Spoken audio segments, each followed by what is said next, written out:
Hello दोस्तों, आज की इस वीडियो में जो हमारा क्वेश्चन है, केंद्र तथा राज्यों के मध्य विद्यायी संबंधों की विवेचना कीजिए।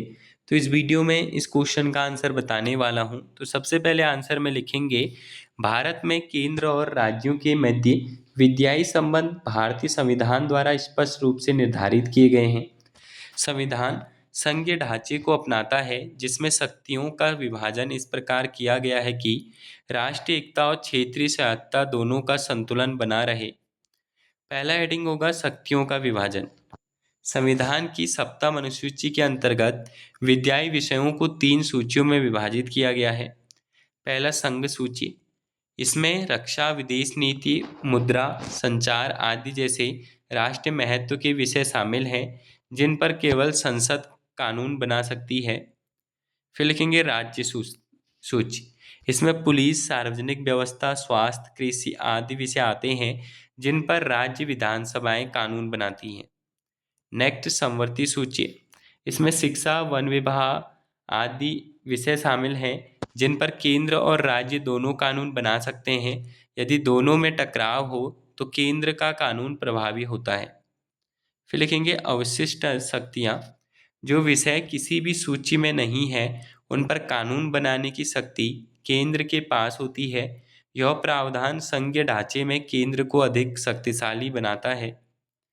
नेक्स्ट हेडिंग विशेष परिस्थितियों में केंद्र की शक्तियाँ। कुछ परिस्थितियों में संसद राज्य सूची के विषयों पर भी कानून बना सकती है। यदि राज्यसभा 2/3 बहुमत से राष्ट्रीय हित में प्रस्ताव पारित करे, राष्ट्रीय आपातकाल के दौरान 2 या अधिक राज्यों के अनुरोध पर अंतर्राष्ट्रीय समझौते को लागू करने के लिए। नेक्स्ट हेडिंग होगा राज्यों की सीमित भूमिका। राज्यों को विद्यायी शक्तियाँ सीमित हैं, क्योंकि कई महत्वपूर्ण विषय संघ सूची में हैं। साथ ही समवर्ती सूची में केंद्र की प्रधानता भी राज्यों को स्वायत्तता को प्रभावित करती है।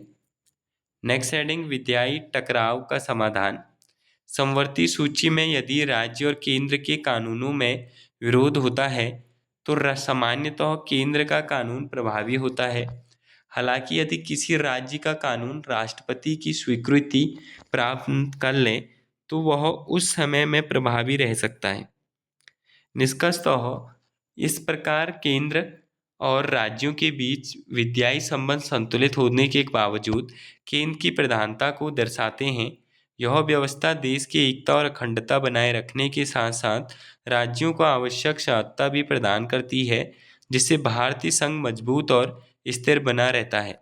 तो ये था इस क्वेश्चन का आंसर। मिलते हैं न्यू वीडियो में।